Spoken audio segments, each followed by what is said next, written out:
motive ni security na mas tunga kasada. Ay. Security guard na kamuti driver.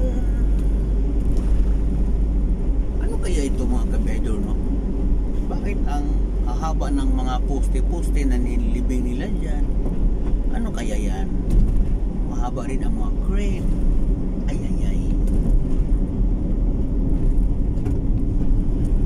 Ito ang port mga kabedor ng Iloilo City. Ito ang mga cargo port, no?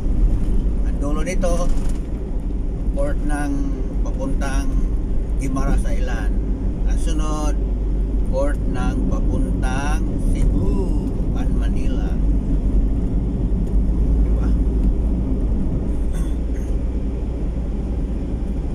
Dati mga kabedor, itong kasada nito hindi madaanan kasi noong nandito pa nakapark yung mga bus craft papuntang Bacolod, yung mga Supercat, mga Wisam, yung mga ano dito, mga bus craft dito kasi nakapark tapos sinasara nila ito, ginawang terminal ng mga bus craft. Pagbihira kalsada ginawang terminal. Buti na lang naisipan siguro ng mayor nga hindi maganda kasi kalsada to ito ang isa sa exit, mga access dito, access road ba, no? Yung port area. Ito ang Parula mga kabiyahidor. Ay. Parula, papunta tayo ng Port San Pedro. Kakain muna ang biyahidor kaya hapon na, gutom na. Tapos mamaya trabaho na naman. So magandang hapon mga kabiyahidor. Ito ang buhay natin mga kabiyahidor.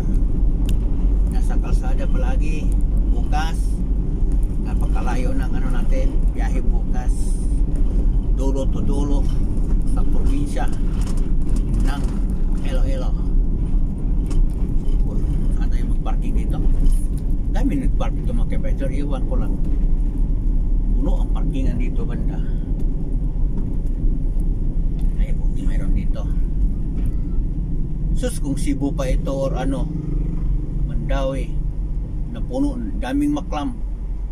Mahilig kasi sa clam ang Mandawi sa Cebu mga kabedor.